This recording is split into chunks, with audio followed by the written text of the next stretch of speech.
Terry Furlot. Okay, Terry, tell me what happened here yesterday.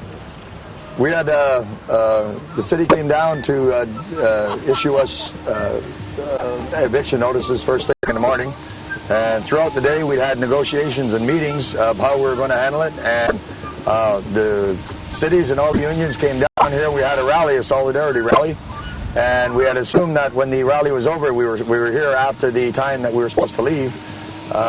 So we started cleaning up. We started getting ready to move the camp because they wanted us to move the camp in order for them to test the sprinklers and to do their maintenance on here. So we were preparing to get things ready to do that.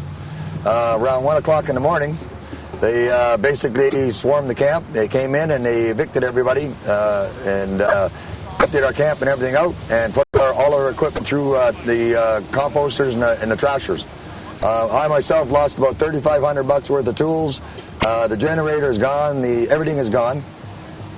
And what they're doing right now is we've come in here to gather again, and they've turned the sprinklers on in the middle of the afternoon. There's children in here. There's mothers with babies and strollers, and they basically just randomly turned all the water sprinklers on to force us out of here.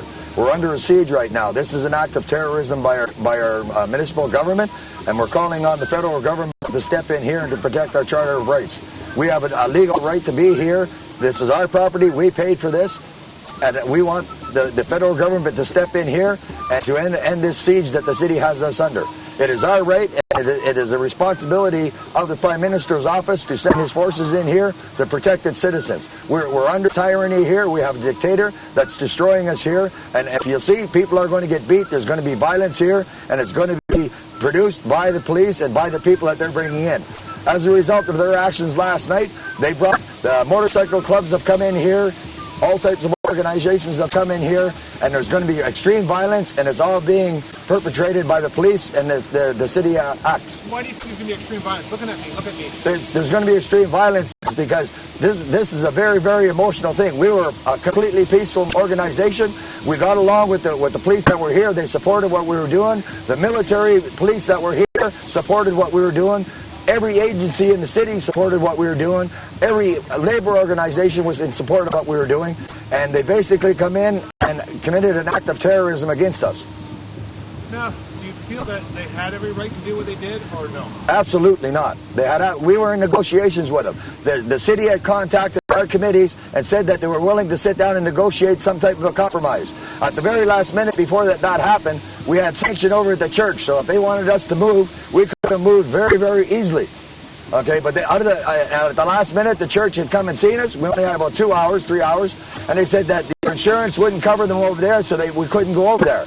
So they gave us less than 2 hours to find a place to move to. But do you understand that basically you are breaking the law? There is a bylaw being enforced. But this law is no different than a traffic ticking law. It's the same thing as a parking ticket. That's the strength of that law. This is not a law where somebody's life is at risk. What they did is they put our lives at risk for a law that falls in the same category as a parking ticket. No, but did you feel there was any violence here last night? There was no violence here at any time. There was never a police report of any violence whatsoever in the 15 days we've been here. There's schools that are coming down here to get information and to learn how democracy works. And what the example that they've just been given is that if you act in a democratic way, the police will come in and destroy everything you have. And if they're doing it to us on a large basis like this, that's what they're doing to single individuals. Single individuals who don't have a voice, the system is coming in and they're destroying their lives. This is a perfect example of what we've been trying to fight against. This is wrong. This is wrong. This is Canada. This is not supposed to happen here.